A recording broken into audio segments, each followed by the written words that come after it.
সেদিন ক্ষমা চাইত। দুজনেই বৈষ্ণব, রাজাও বৈষ্ণব, ঋষিও বৈষ্ণব। তিনি বলছেন আমার খুব অন্যায় হয়েছে, আপনি অবস্থ অবস্থায় আমার এখান থেকে খাওয়া দাওয়া না করে চলে গেলেন, আমি গতি ব্যক্তি, আমার ক্ষমা করলেন, আপনি আমায় ক্ষমা করবেন।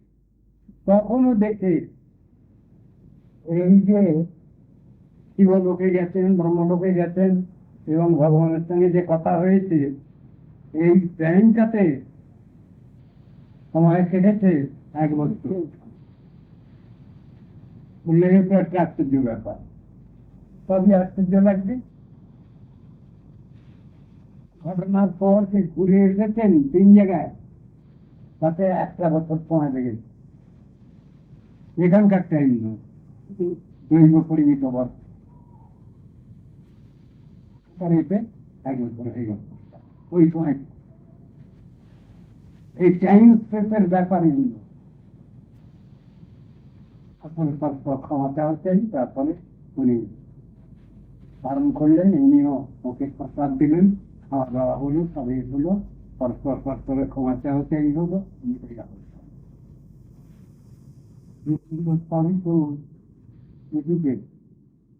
মানব কায়দা, নীতি আদর্শের ব্যাপার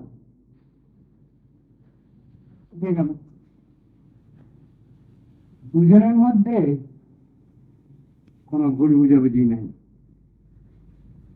কিন্তু ভগবান এই জিনিসটাকে বুঝাবার জন্য 2জন সেরা ব্যক্তিকে নিয়ে এই পাঠ করে করলেন। এটা জগৎকে, দুনিয়াকে জানাবার দরকার ছিল। আমরা সেই দুনিয়ায় বসে আছি, দুনিয়ার অভিজ্ঞান নিয়ে বসে আছি। তার পরেও যে কত চিন্তা ভাবনা আছে সেটা বুঝাচ্ছে না, ওই ব্যাপারে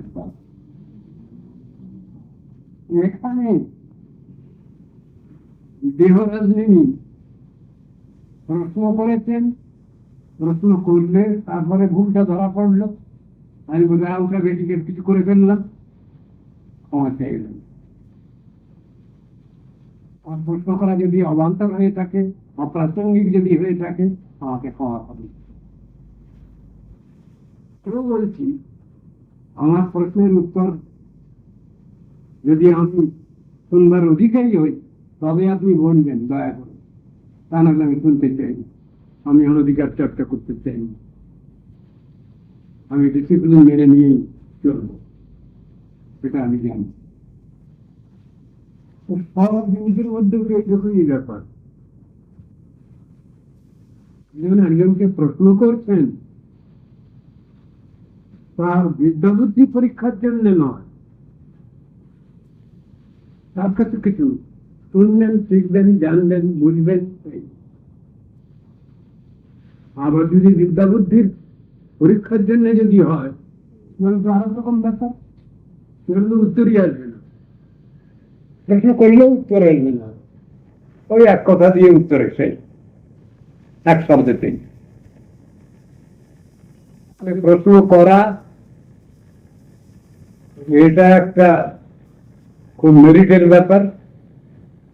আবার প্রশ্নের উত্তরটা পেতে গেলেও যেভাবে ভাবটা আমাকে দেখাতে হবে, তার ভিতরেও কিছু ডিসিপ্লিন আছে। সেই ডিসিপ্লিনটা কি? সেই ডিসিপ্লিনটা বলছেন গীতার মধ্যে বলা আছে। প্রশ্ন করলেই উত্তর পাওয়া যায় না সব প্রশ্নে, যেমন ভাবে প্রশ্ন করলে উত্তর পাওয়া যায়, সেই এটিকেটটা বলছেন। তদ্বিদ্ধি প্রণিপাতেন পরিপ্রশ্নেন সেবয়া উপদেক্ষন্তি তে জ্ঞানং জ্ঞানিনঃ তত্ত্বদর্শিনঃ। তিনটে জিনিস চাই।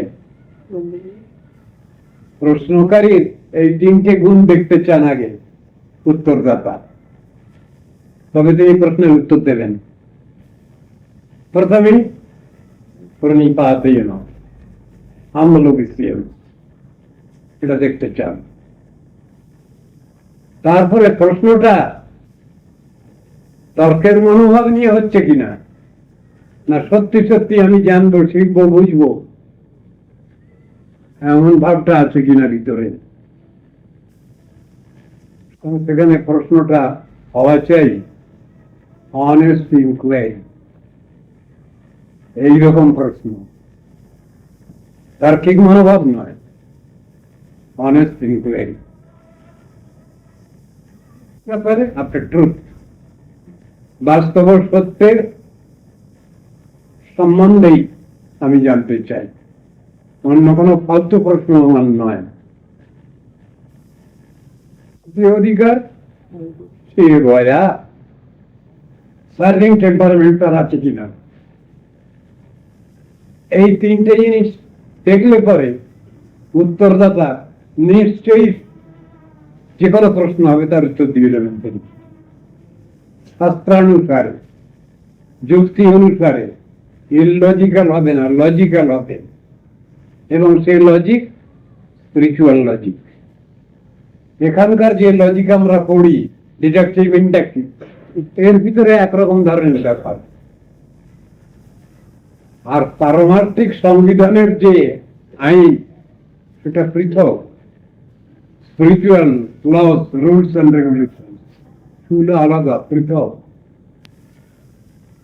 সেগুলো তার জানা আছে, সেইগুলোতেই তিনি উত্তর দেবেন, সাধারণভাবে উত্তর দেবেন না। যা উত্তর দেবেন সব শাস্ত্রীয় প্রমাণ থাকবে, তার ভিতরে যুক্তি থাকবে, কোনো ইললজিক্যাল কথা থাকবে না, সব লজিক্যাল। দুই ভাবি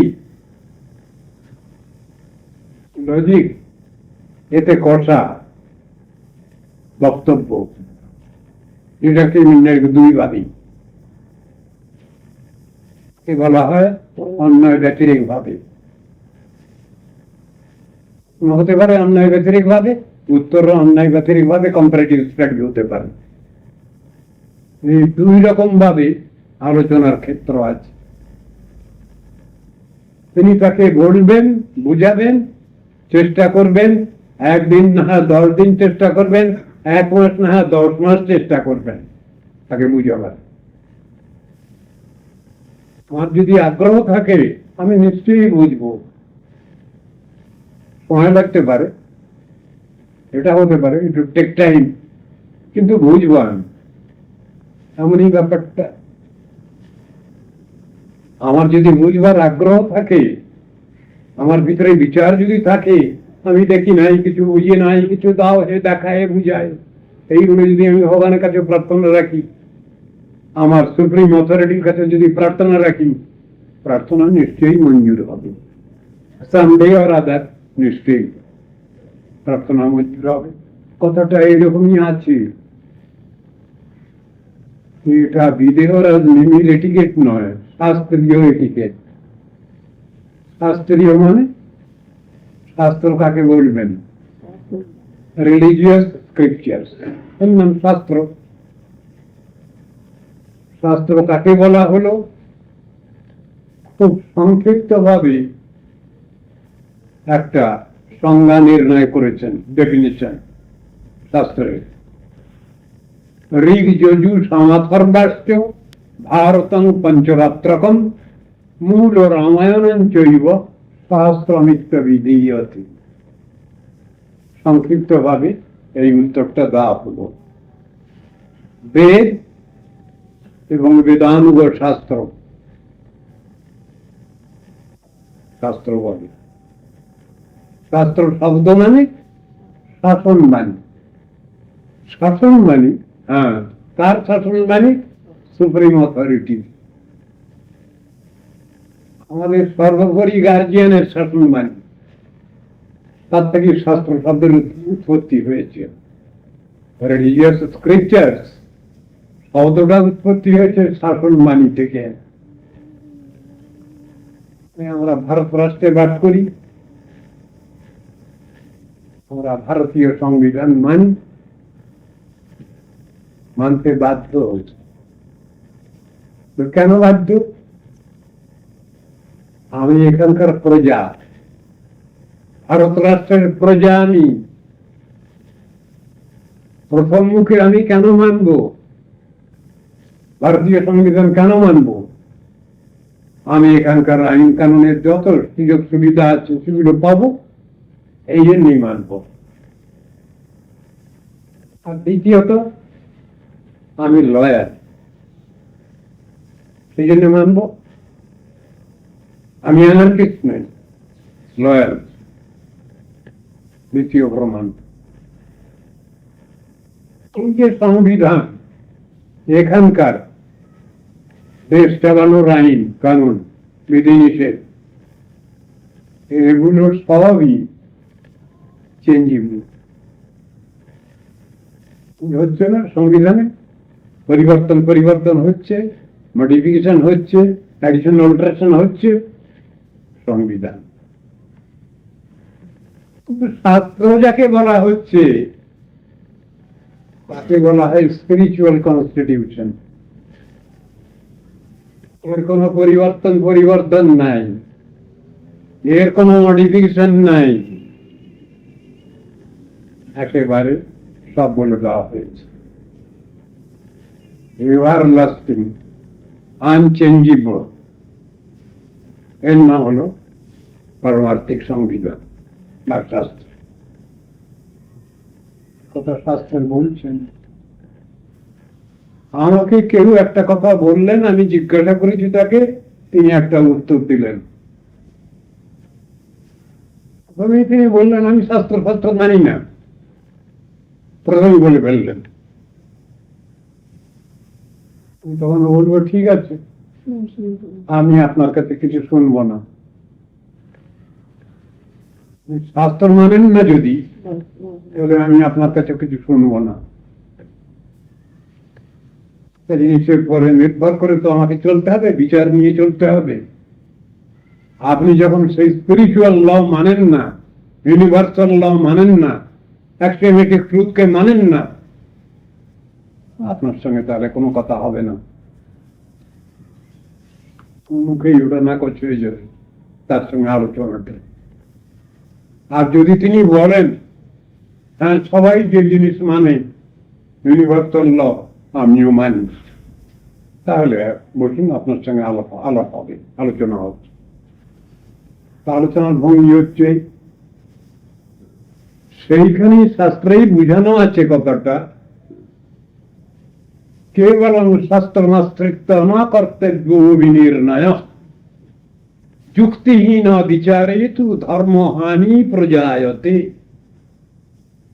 যুক্তিহীন বাক্য অগ্রাহ্য, মেনে নেওয়া হবে না।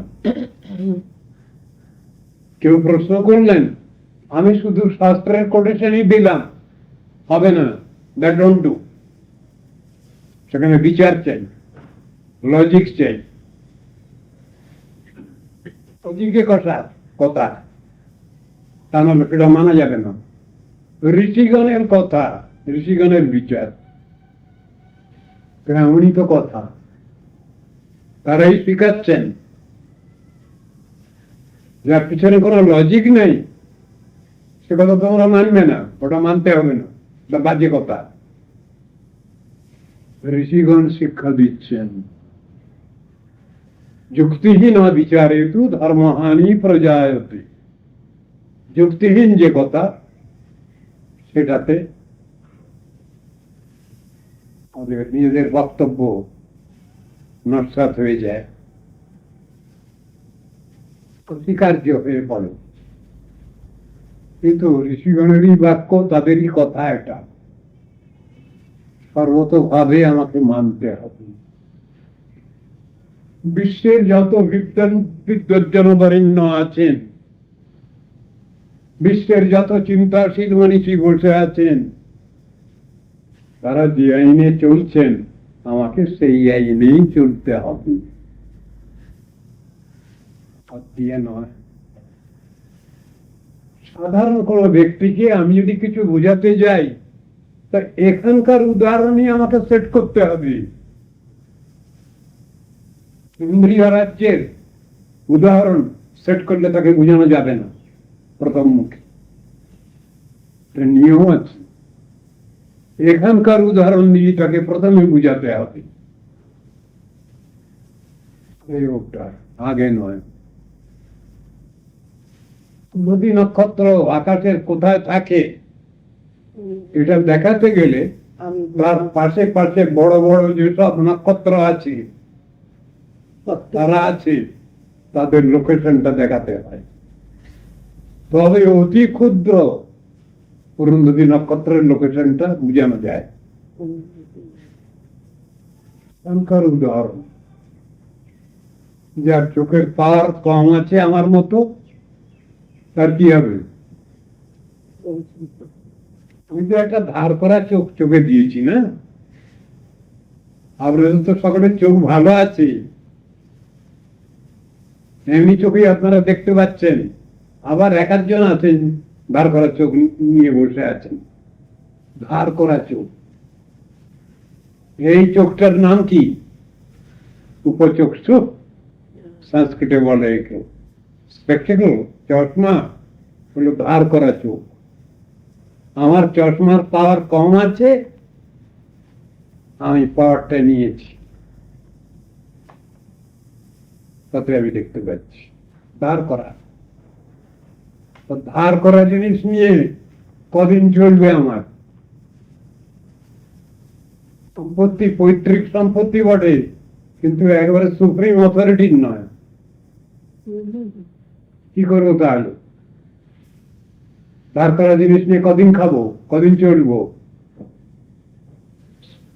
ধার করা মহাপাপ, শাস্ত্রে লেখা আছে। আরে শাস্ত্র তো এরকম অনেক কথাই লেখা আছে, তাহলে ধার করা যাবে না কারো কাছে? যদি কেউ প্রশ্ন করেন আমার কাছে, তো আমি বলবো যে আমার গুরুদেব বলেছেন ধার করা মহাপাপ, শাস্ত্রের লেখা আছে, আমাকেও বলেছেন কখনো ধার করবে না। আর যদি এমন অবস্থা হয় মঠ মিশন চালাতে তোমাকে ধার করতে হবে, তাহলে সে ধারটা শোধ দেওয়ার জন্য যেন চিন্তা থাকে, থাকবে। আগে শোধ দিতে হবে। কি করে শোধ দিতে পারবো, কত তাড়াতাড়ি শোধ দিতে পারবো, এই চিন্তাটা ভিতরে রাখতে হবে। কথাটা এইরকম। একটা দোকানে, গালামালের দোকানে গেছি জিনিস কিনতে, লেখা আছে আজ নগদ কাল ধার। ভাবলাম তাহলে আজকে নগদ নিয়ে যাই, কালকে ধার পাবো। কাল গিয়ে আবার পরে দেখি সেই আজ নগদ কাল ধার। কারণ দেখছি রোজই ধরে নগদে নিতে হবে আমাকে, তো ধার আমি কবে পাবো? লেখা থাকলো ওটা নগদে নিতে হবে রোজ। একটা লজিকের ফেলাচ্ছি মতো, আজ নগদ কাল। কোনদিনই আমি ধার পাবো না, বিচার ওরকম লেখা থাকলেও। এই সংসারে আমরা আছি, ধার যদি একান্তই করতে হয় আমাদের, তাহলে চিন্তা ভাবনা থাকবে। না খেয়ে না দেয় অর্ধাহারে এ করে কোন রকম করে ধারটা শোধ আগে কত তাড়াতাড়ি শোধ দিতে পারি চেষ্টা থাকবে। আবার শাস্ত্রে আর একটা কথা আছে, সংসারের লোকের কাছে কারো কাছে ধার নিতে হবে না, লেখা আছে। কার কাছে নিতে হবে? যারা যারা ধারের কোন চিন্তাই করেন না, ভাবনাই করেন না, এই ব্যক্তি সুপ্রিম অথরিটি, ভগবান। ভগবান ভগবানের কাছে ধার পাওয়া যাবে না, তার সঙ্গে দেখাই হয় না, কথাই বলেন না, কতবার মাথা কুড়ি গিয়ে তার সামনে, কথাই বলেন না। ভগবান সাক্ষী দিলেন 2-4 বার, সে ভগবান তো এখনো দাঁড়িয়ে আছেন মন্দিরে, কই আমার সঙ্গে কথা বলছেন না তো, আর 4 জনের সঙ্গে তো কথা বলছেন না, তিনি দাঁড়িয়ে আছেন, সেই বস্তুই দাঁড়িয়ে আছেন। আর ভগবান তিনি ক্ষীর চুরি করে রাখলেন খাওয়াবেন বলে ভক্তকে, তিনিও তো দাঁড়িয়ে আছেন। আমরা যখন যাচ্ছি দর্শন করছি মৌন মুদ্রার চুপ, কোনো কথা বলছেন না। কিন্তু এক সময় তো তিনি এই কথা বলেছেন, রাত্র দ্বীপ্রহারে পূজারীকে ডেকে নিয়ে বললেন, এই আমি একখানা লুকিয়ে রেখেছি, চুরি করে রেখেছি, এটা তুমি দিয়েছো। মাধবপুরীকে দিয়েছো, হাটে রয়েছেন বসে হরিনাম জপ করছেন। তিনি তো কই আমার সঙ্গে কথা বলছেন না। সাক্ষী সাক্ষী দিয়েছেন হাজার মাইল অতিক্রম করে পায়ে হেঁটে, তিনি আমার সঙ্গে কথা বলছেন না। তো সবগুলো চিন্তার বিষয়, আলোচনার বিষয়। এগুলো কথা কি তিনি বলেন না? বলেন। কোন বিশেষ ব্যক্তির কাছে আজও কথা বলেন, এখনো কথা বলেন, সকলের কাছে তো নয়। ঠাকুর পাড়ার দরিদ্র ব্রাহ্মণ, তার জন্যে তিনি তার সেবা পূজার সোনার বাটি তার ঘরে পৌঁছে দিয়েছিলেন। জানেন আপনারা এই উপাখ্যান? রঙ্গনাথজি, দক্ষিণ দেশে যে শ্রীরঙ্গম, যে রঙ্গনাথজি আছেন, তিনি তার পূজার কটোরি, সোনার বাটি তার ঘরে নিয়ে আসতেন, নিজে গিয়ে। আর বলেছেন, এই বেঁচে কিনে খাও, তুমি তুমি এত গরিব।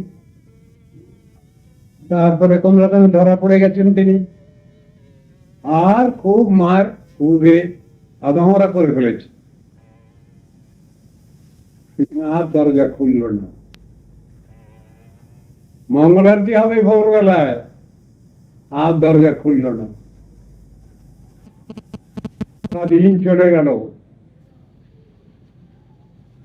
বেলায় কান্নাকাটি, প্রার্থনা, সব ঠাকুরের সামনে হত্যা দেওয়া যাকে বলে।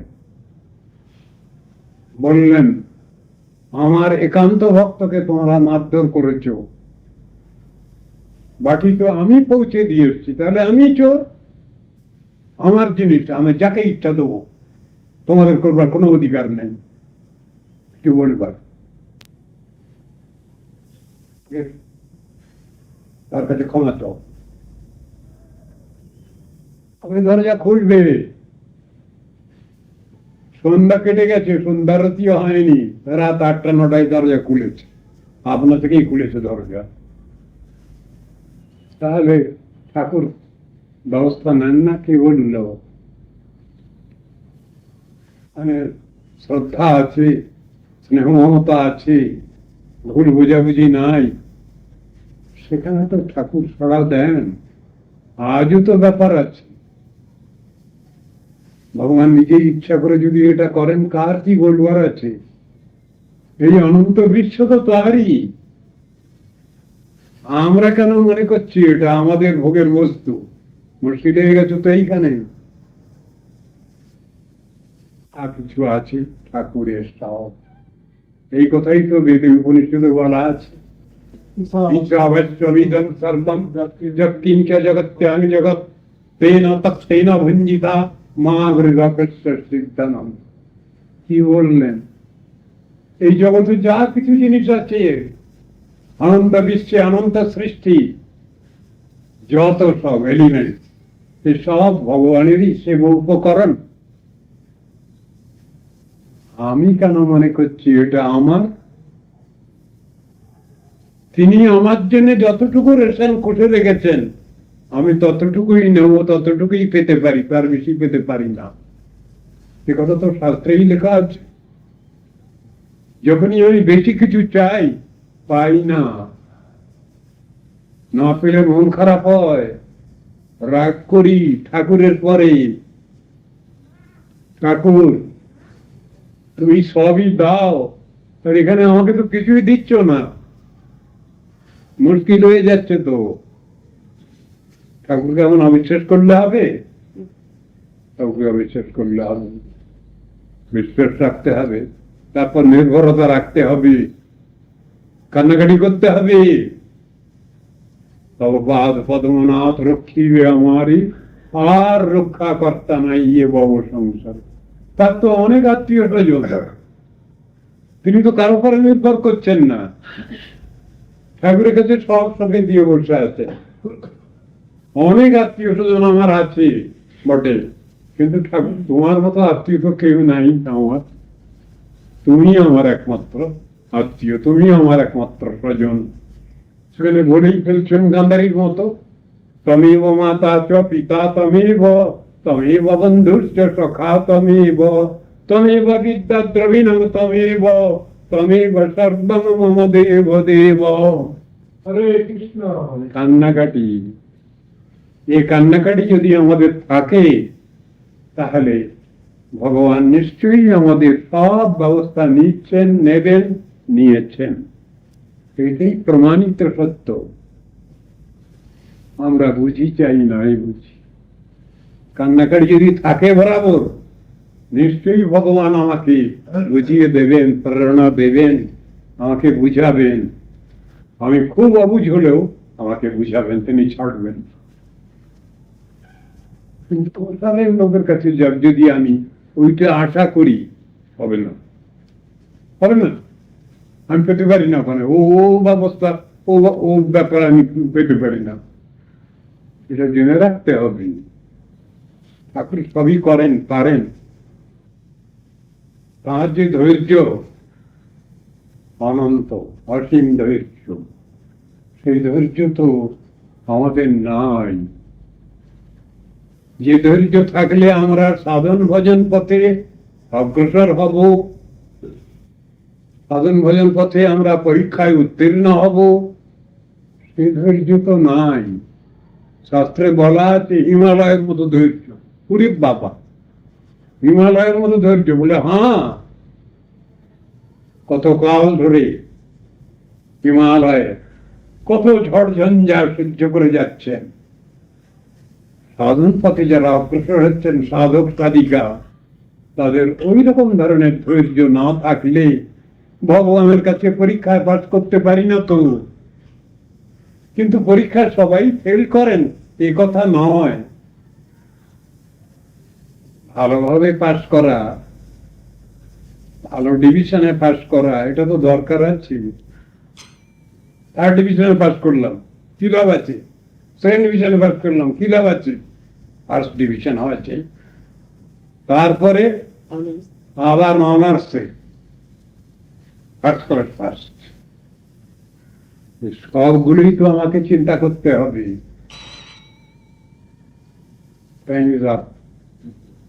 ঘন্টা পড়ে গেল, কি করবো? 1 ঘন্টা হয়ে গেল দেখতে দেখতে।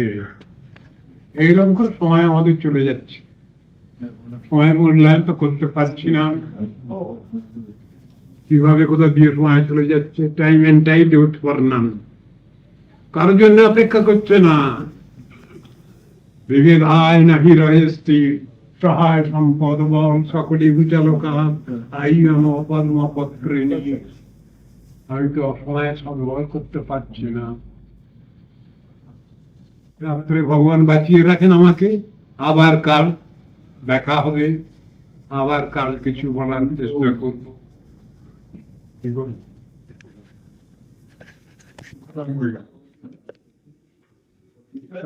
করার জন্যই তো লোকে হরিনাম করে।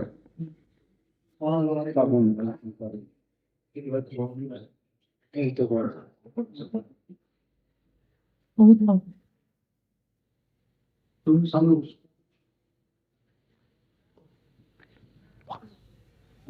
ঠাকুর বলছেন, এই তো সবসময় সুখে আছেন, সুখী ওখানে বন্ধ বলছেন নিতাই মনে করো সুখী।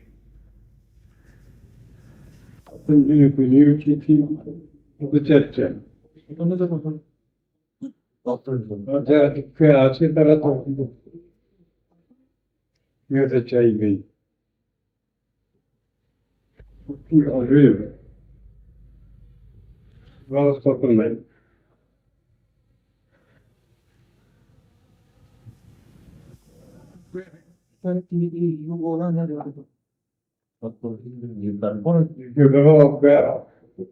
অগত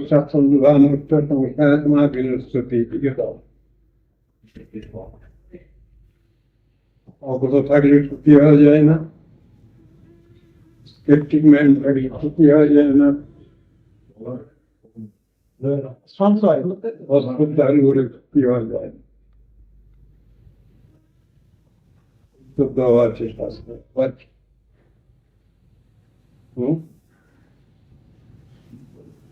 কথা আমি সবসময় জোলাই থাকিব, আমি সেই জোলাই থাকিব বলে ওদের প্রমাণ আছে। জোলা কাকে বলে? মুসলমান তাঁতি, তাঁত বলে তারা তাঁতি হিন্দুদের মধ্যে।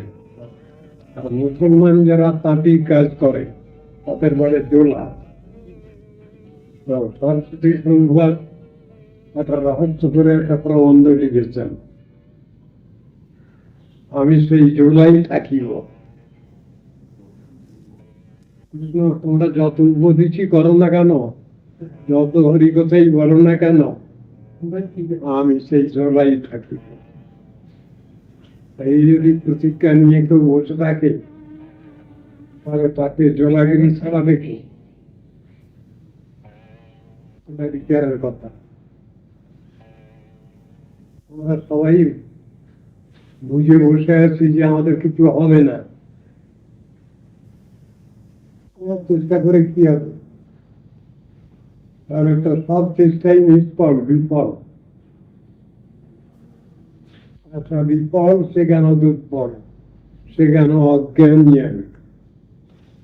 এই তো তাহলে আশা নিতে হবে, হ্যাঁ আমি পড়াশোনা করব, পরীক্ষা দেব, পাস করব, ফার্স্ট ডিভিশনে পাস করব, ফার্স্ট ক্লাস পাস হলো পড়াশোনা করা। আমি পড়াশোনা করছি, গার্জিয়ানের টাকা খরচ করছি, অথচ ফেল করছি। কি দরকার আছে পয়সা নষ্ট করে? পড়তে যদি হয় তাহলে পড়াশোনা পড়তে হবে, যদি করতে হয় তাহলে কেন পড়াশোনা করতে হবে? নাচতে যদি হয় আসলে তাহলে নাচার মতো নাচতে হবে। আর নাচতে বলতে কোনটা টানলে তো হবে না, নাচা এ কথাও তো রয়েছে। সব কথাগুলো পাশাপাশি নাচতে বসলে ঘুমটা টানলে হবে না, কারণ নাচনটা ঠিক হবে না। আমরা তো সবই পরীক্ষার্থী নেই। ওদের কাছে পরীক্ষা দিতে হবে, ভগবানের কাছেও পরীক্ষা দিতে হবে। আমরা পরীক্ষার্থী। গুরু বৈষ্ণব হলেন পরীক্ষার্থী, উপরওয়ালা পরীক্ষার্থী, স্বয়ং ভগবান। এই তো কথা বলা আছে। থিওরি তো কখনো উল্টে পাল্টে যাবে না। তাহলে যদি আমি হরিভজন করতে এসেছি, যদি আমি ভগবানের নাম করছি, যদি আমি ভক্তি গ্রন্থ আলোচনা করছি, যদি আমি কোন নির্দিষ্ট দায়িত্ব সেবা কাজ পালন করছি, তাহলে সেখানে নিরুৎসাহিত হওয়ার কিছুই নেই। উৎসাহ নিশ্চয় ধৈর্য। গোস্বামীর নির্দেশ উপদেশ অমৃত নিশ্চয়ই আমাদের স্মৃতিগত থাকবে। তাহলে আমাদের কল্যাণ কোথায়? সব জিনিসটাই তো এইরকম। আরে বিদ্যার্থিনীও আছেন, আবার উপদেষ্টাও আছেন। পারমার্থিক ক্ষেত্রে কি বলা হয়?